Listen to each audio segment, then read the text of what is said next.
The 2019 Formula One season is finally here, and to prove it, we're in downtown Melbourne for the launch of the 2019 season. As it says on the side of the stage, the season starts here. I'm joined by Andrew van Leeuwen and Scott Mitchell to look at 5 key talking points, some questions that we hope will be answered this weekend. Andrew, come to you first. After testing, everyone felt that Ferrari was ahead. Do you think anything would have changed this weekend, or is it still Ferrari firm favourites? I think in general terms, nothing would have changed between testing and now.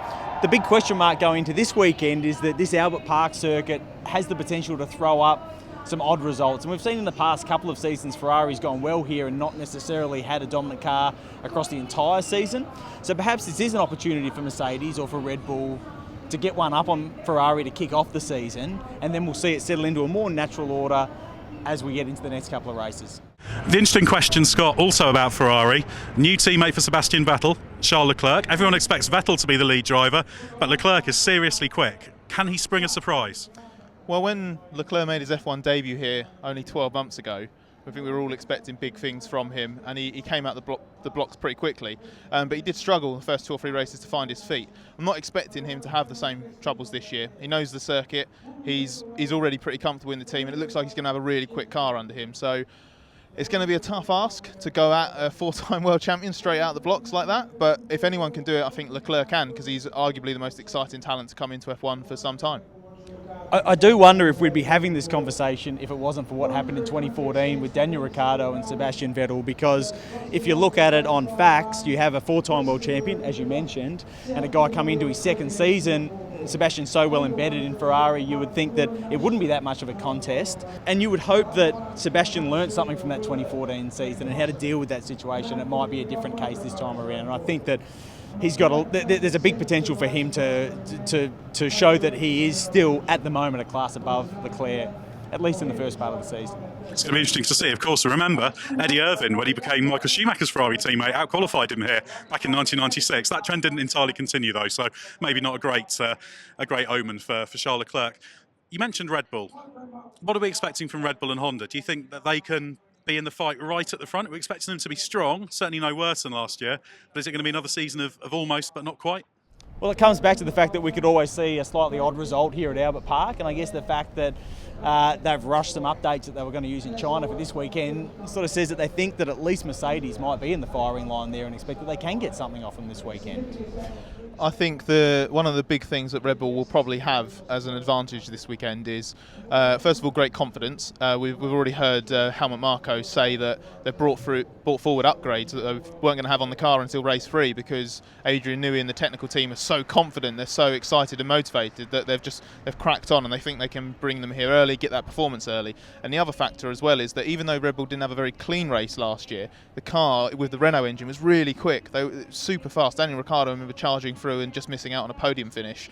It was just a scruffy weekend, and we're expecting Red Bull with Honda to start at least on the level they were at with Renault last season. So I think if anyone's going to spring a surprise and sort of break that sort of Mercedes-Ferrari duopoly, it's probably going to be Max Verstappen and Red Bull.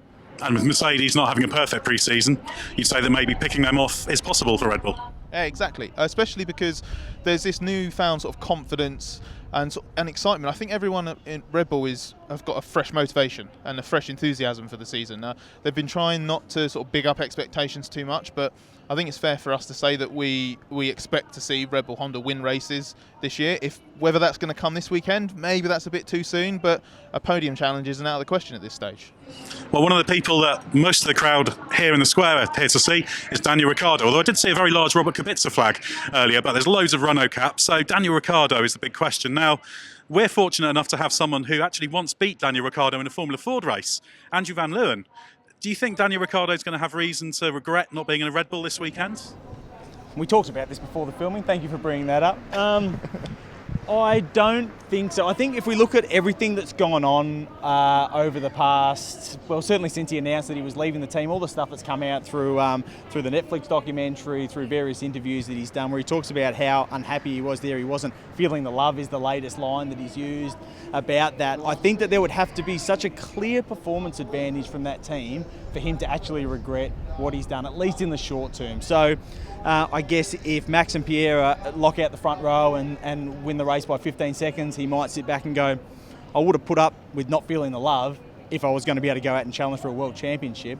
But if that's not the case, I think he'll be pretty happy to sit back wherever he happens to filter out with Renault this weekend and just crack on with the next part of his career. Especially because he wasn't coming into 2019 expecting the Renault to be a competitive prospect in terms of fighting for podiums or wins. So he will look at it, and even if the Red Bull Honda is fighting at the front straight away, he'll look at that and say, well, that was always a risk. I'm not doing this for a 2019 title tilt. He's looking more longer term than that. So, Ricciardo's a big boy, he's sensible. I reckon anything like that comes up this weekend, I reckon he'll swallow it and crack on. He won't be feeling sorry for himself.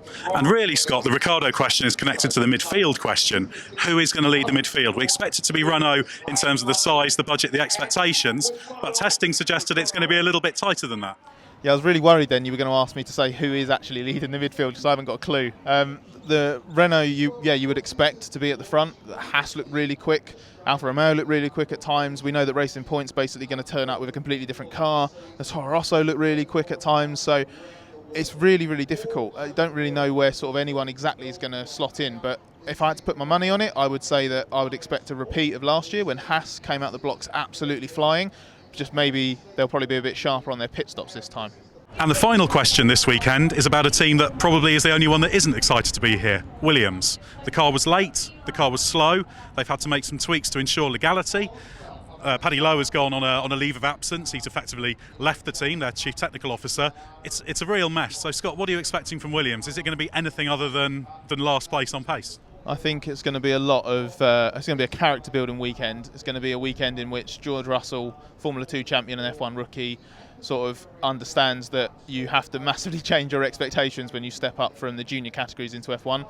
It's going to be a really trying weekend for the returning Robert Kubica as well. I think he's going to have a lot of learning to do, because I think up until now, I think the most laps he's done in an F1 car consecutively is like 15 or something like that. So he's massively underprepared for his, he ending an absence of 8 full seasons in F1 since the accident that almost cost him his arm and almost cost him his life. So there's not a lot to be positive about. I guess the only bit of positivity for them is that they are here, they haven't thrown in the towel.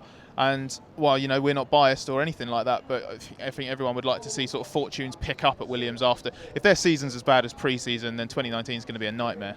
And I guess adding to the issue is that exactly the point you were just making is that you can run through every single team in the midfield and make a case for how they might do a really good job this year. And the only team you don't mention is Williams, and that could make that gap at the back even more pronounced, because there doesn't seem to be too many weak links elsewhere. No, I think we're expecting maybe McLaren to be at the tail end of the midfield, but at least in that pack. Williams, I think, are going to be detached at the back of the grid, so it could be a really gruelling season opener for them. Well, a long, hard season awaits for Williams. The rest of the teams and drivers, a bit more excitement. We're going to wait and see what some of the drivers have to say when they come on the stage here, and you'll be able to follow all the goings on autosport.com and motorsport.com.